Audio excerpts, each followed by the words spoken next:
Okay mga Angel, at papasok na tayo ng border at hinanda lang natin yung mga passport para ready nang ibigay sa officer pagka tayong yung turn na natin. So maging polite po lagi tayo sa mga officer.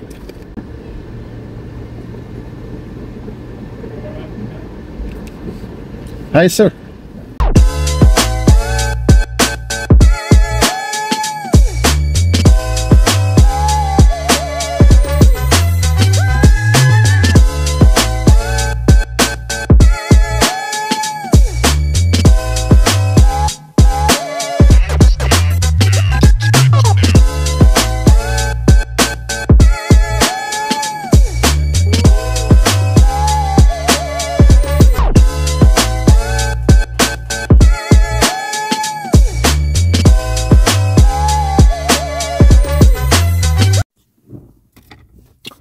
Hola ho mga ka-Angel, ito naman po ang inyong lingkod, yung katropa at kalakwatsa, Kuya JJ.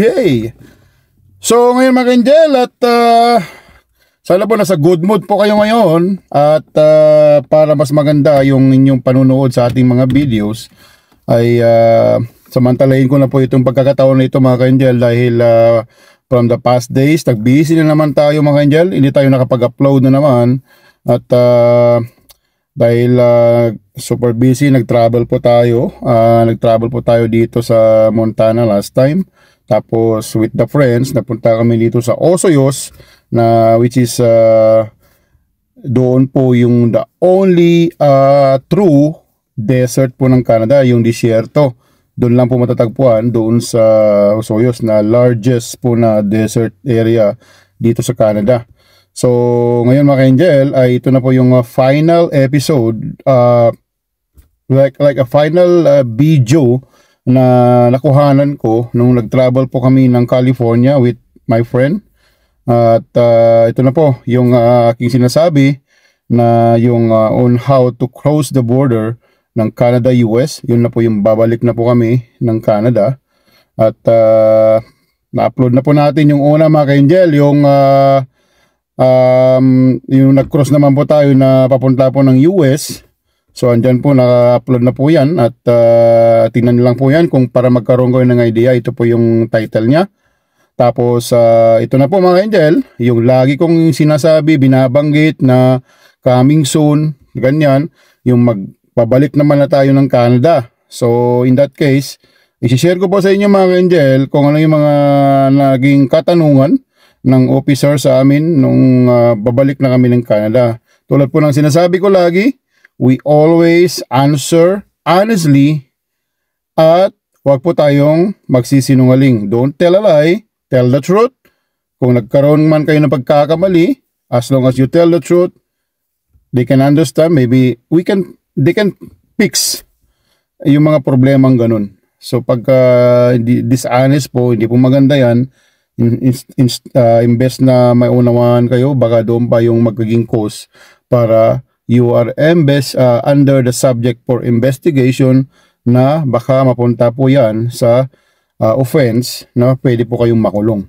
So ito mga ka-Angel, at akin lang isi-share sa inyo kung ano yung maging sitwasyon o naging experience o ano yung mga naging questions dito sa pagbalik namin dito sa Canada-US border, dito sa Alberta, sa Coutts, Alberta. At tulad po ng sinabi ko, maybe some port of entry ay may mga additional random question, is up to the officer. Pero meron po silang mga guidelines, meron po silang mga protocol na sinusunod kung ano talaga yung mga tinatanong sa border. So yun mga ka-Angel, at sana magugustuhan nyo itong video na ito. At hangarin ko lang po makatulong po sa inyo pagka kayo naman po ang magta-travel ng papuntang US. At least po mas madali na lang po sa inyo at hindi po kayo kakabahan. Sa akin po mga ka-Angel, ang sarap po ng pakiramdam pagka nakakatulong tayo sa kapwa natin at nakakapag-share tayo na mga bagay na makakatulong sa kanila mga ka-Angel. Hindi tayo humihingi ng kapalit. Sa akin lang, masaya na ako, masaya na tayo kung nakakatulong tayo sa kapwa natin. Tulad po ng sinabi ko, magmahalan tayo, huwag po tayong magsiraan, magtulungan po tayo para po sa ikakaunlad nating lahat.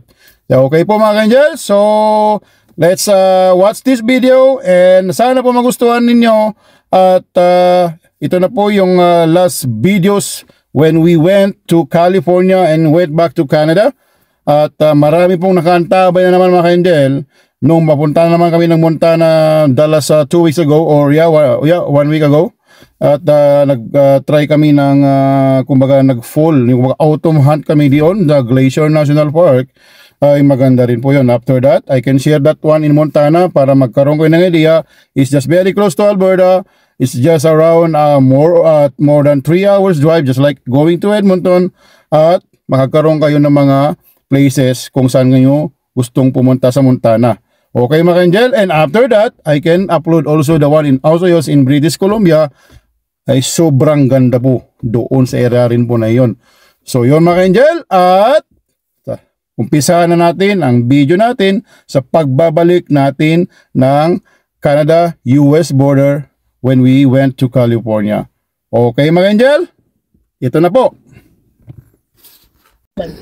Hula ho mga ka-angel! Ito naman po yung lingkod ng katrobat kalakwatsa, Kuya JJ. So mga ka-angel, palis na tayo ng Great Falls City, Montana. Nag-stop over tayo, kumain, nag-relax, nag-charge and everything. So babalik na tayo ng Canada at on the way na po tayo sa Sweetgrass or Couch, Alberta.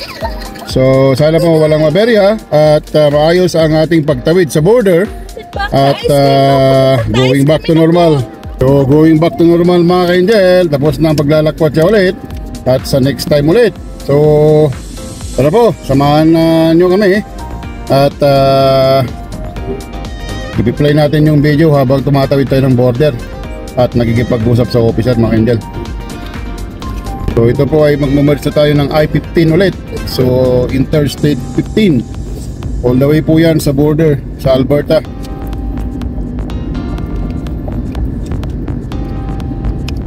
So 65 speed limit at magiging 80 po yan pagkalagpas po ng city. So ngayon mga ka-angel, at palabas na tayo ng Great Falls City. Nag-stop over tayo dito kanina dahil yung friend natin kailangan niya mag-charge po sa car niya. At siyempre kung habang nag-charge ay nagre-relax po tayo at nag-prepare tayo ng mga makakain. So pauwi na po tayo ng Canada mga ka-angel. Babalik na tayo ng Calgary at it's around more or less 2 hours from here going to the border now. At kailangan maging sumagot tayo ng maayos, siyempre be honest lagi para walang maging aberya sa border. Kasi tulad po ng sinabi ko mga ka-angel, wala pong magiging problema as long as you tell the truth at maging polite at maging mag-respect po tayo sa mga officer. So yun mga ka-angel, at nasa freeway 15 na po tayo mga ka-angel. So I-15, tulad po ng sinabi ko mga ka-angel na paulit-ulit, yung I-15 ay from the border ng Canada sa Couch. Dugtong po yan ng Alberta 4 na going to Lethbridge. At magiging I-15 na po siya pag nakapasok na po siya ng US. All the way po yan sa California mga ka-angel. All the way po yan sa Los Angeles, California. Dadaan po ng Utah, ng Idaho yung I-15. So mahaba po siya mga ka-angel. So yun mga ka-angel, nagagaling tayo ng California at may kailangan nating asikasuhin sa California at may kasama rin po natin yung friend natin. At habang papunta tayo sa California, nag-travel tayo by car, ay nag-stop over tayo sa mga tourist spots. Dumaan po kami mga ka-angel dito sa of course Montana, Wyoming. Andyan po pinuntahan po namin yung siyempre yung pinaka-oldest national park sa buong mundo. Yan po yung Yellowstone. Sa Yellowstone mga ka-angel ay very unique mga ka-angel kasi dito po nyo makikita yung biggest or largest mga geyser. Yung geyser mga ka-angel, para siyang it's a part of volcano at para siyang ugat ng volcano mga ka-angel, o kaya caldera na kumbaga singawan, may singawan kumbaga na mga basin, parang gano'n, nakikreate siya ng basin. Tapos yun, umuusok siya mga ka-angel at may mga geyser na talagang pumuputok na parang vulkan, kumbaga a smaller version ng isang vulkan yung pagputok, yung parang pagputok niya. At recently may pumutok sa bandang Yellowstone mga ka-angel, buti na lang at tapos na kami doon sa Yellowstone, and after a few days may naibalita na sumabog na geyser. So very common po yung ganun mga ka-angel, kaya ingat po tayo pagka nagpupunta po tayo ng Yellowstone, at be alert po lagi, be aware po tayo, huwag po tayong masyadong magtagal sa mga area ng geyser, yung mga it looks like napuputok siya, kasi po for safety reason po yan. Taking pictures, videos, then let's move to the other place, ganyan. Huwag po tayong magtagal para safe po tayo lagi, kasi still part of a volcano po yung geyser, kaya ingat po tayo pag pumupunta tayo sa Yellowstone mga ka-angel. Napakaganda po yung place mga ka-angel. I highly recommend yung Yellowstone sa Wyoming, dahil especially po yung mga taga Canada, Alberta, it takes only around mga more than 9 hours mga ka-angel, yung depende po kung saan kayong way. So from Calgary, so very very close po yan compare po sa papunta ka ng Vancouver. So yun mga ka-angel, maganda po yung place, hindi lang po yung mga geysers, meron tong tinatawag nilang Yellowstone Grand Canyon, para kumbaga canyon but it's look different mga ka-angel, kasi po may white, reddish, may ganun yung bundok, at saka may waterfalls po na meron din sa area na yun, at maganda po yung view mga ka-angel, talaga napakaganda, at yung Instagrammable kumbaga yung style, dahil magpag-picture kayo, ang ganda ng paligid, very unique mga ka-angel, na hindi siya common sa mga napupuntahan natin. So yun mga ka-angel, Yellowstone National Park dito sa Wyoming, at I'm sure mag-e-enjoy po kayo dyan mga ka-angel. At I highly recommend po, pagka mahilig kayong mag-travel, ay bumili po kayo ng annual na pass ng parang US Park Pass, parang yung katumbas niya yung Canada Pass naman po, na it's around kumbaga mura lang po mga ka-angel, kaysa po every park po kayo magbabayad kayo. Yun na lang po yung kukunin nyo annual, same with Canada, at makakapag-save kayo ng money, dahil if I'm not mistaken, as far as I remember, nasa around $35 po yung per national park pag mag-entry po kayo. Same with Canada, pag like for example dito sa Banff ay around $20. Pagka every national park magbabayad kayo ng magbabayad mga ka-angel, sa every other day ay talagang pricey po siya. Kaya I highly recommend to get a annual pass. So pagkatapos dito sa Yellowstone mga ka-angel ay papunta kami ng Idaho, at and then all the way po kami sa Utah, sa Salt Lake City, yung capital city ng Utah. Doon kami nagpalipas ng gabi, at na-explore po namin yung isa sa pinakamaalat, pinaka-salty na lake po sa buong mundo, yung Salt Lake, yung dun sa Utah. So maalat po siya mga ka-angel, at kumbaga Dead Sea version sa US. So after that, nagpunta po kami ng dito sa may Utah area din, dito sa Arcs National Park. Maganda mga ka-angel, napakaganda yung place, at makikita nyo lahat yung mga kumbaga kung paano yung mga rock formation, kung paano nabuo yung mga rocks doon. So mga ka-angel, andito tayo ngayon na sa malapit na sa border, at mag-i-stop muna tayo saglit dito at i-prepare natin yung passport natin para ready na pagka nandun na tayo sa window ng officer. para at least mas mabilis po yung pagtatanong sa atin. Okay mga Angel, at papasok na tayo ng border at hinanda lang natin yung mga passport para ready nang ibigay sa officer pagka tayong yung turn na natin. So ayan, ito po ay Couch, Alberta at Sweetgrass, Montana mga Angel.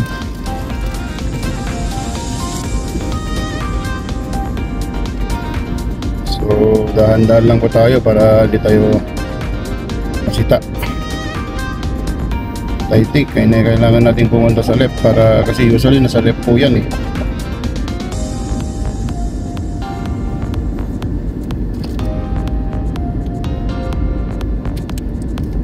Speed limit ay 45 miles an hour. May Canadian custom mga Angel.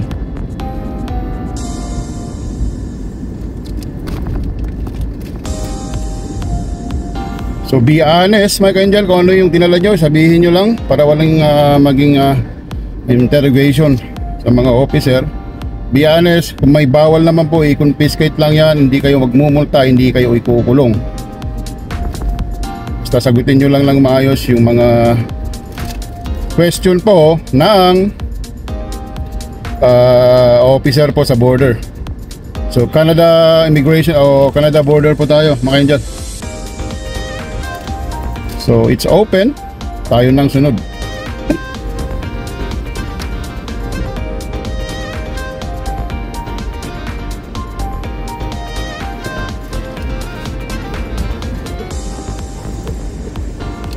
So maging polite po lagi tayo sa mga officer. Mababait naman po yung mga yan.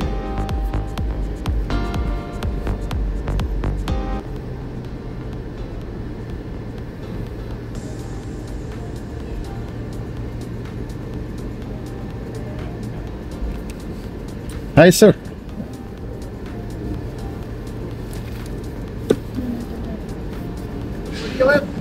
Calgary sir. You take out your sunglasses Oh, sorry. and drop the back window. By the kids over there. Oh, you guys outside Canada. A week. One week. Yeah. We Friday we left. Yeah, I think Friday. I Total forgot. value gets coming home. Sorry. What's the total value gets coming home? Just only like breads like that. Yeah. That- So like under $100 for the stuff. yes sir. Yeah. Tobacco? Sorry. Any alcohol or tobacco with you? We have one bottle of beer left over in the hotel, One and can. it's in the color right One now. can left. Yeah, that's it. And we don't have any liquor and everything. Any firearms or weapons? Nothing sir. No one. Thank you sir. On board? Sorry. 5 people. Yes sir. Yeah. Thank you. Have a good one.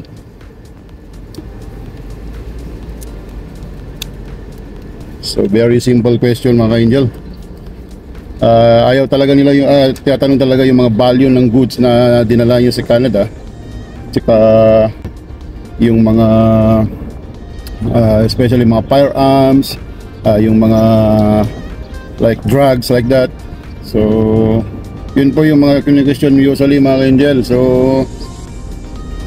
very simple question lang. At pag nasagot nyo ng maayos, you're good to go. So finally mga Angel, we are back in our beloved Canada mga Angel. So good to go. Tuloy po maglalakwat siya sa Canada mga Angel. So we are happy, safe po kaming nakarating at walang masyadong naging problema sa mga paglalakbay sa USA. At thanks God, we arrived safe. So hindi tinatapos sa Alberta mga Angel, at kailangan na nating iset yung metric system na po natin ng kilometer an hour. Kasi Alberta or Canada is using the kilometer an hour. Sa US, miles. Sa mga gallon, ganun po. So, ayan mga Angel, nakarating na tayo at samahan nyo kami sa pag-uwi hanggang sa Calgary. So, ayan at good to go. Welcome to Alberta.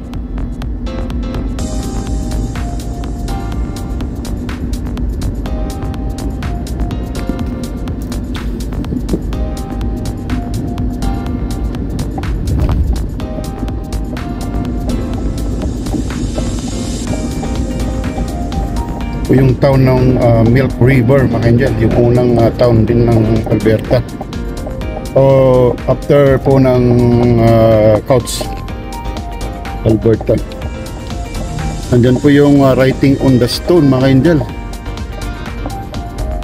Yung sikat na hudos na may mga inukit-ukit na mga art. Maganda rin po dyan sa writing on the stone.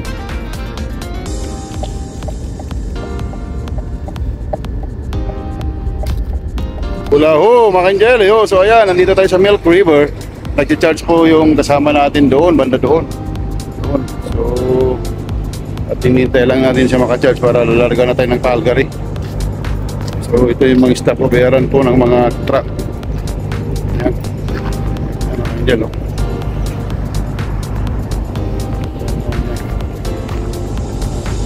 Muna kami. Muna kami dito mga Angel. So yun mga ka-Angel, at awa ng Diyos, maayos yung ano naman namin yung travel sa USA, at maayos din po yung border crossing namin. Sagot naman natin ng maayos, walang naging aberya, mabilis lang dito sa border, dito sa Canada side, mabilis lang. So yun mga ka-Angel, at yung mga tinatanong, meron niyo po kayong pumunta sa website ng US Custom and Border Protection sa website nila. Doon po yung mga bawal dalhin by air o by land, ganyan, o by air, yung mga watercraft.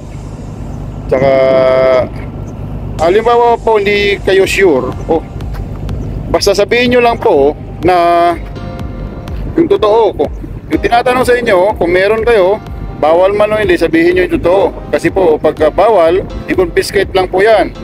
Hindi kayo makukulong, hindi kayo magmumulta. Pero, tinanong po sa inyo, for example, may,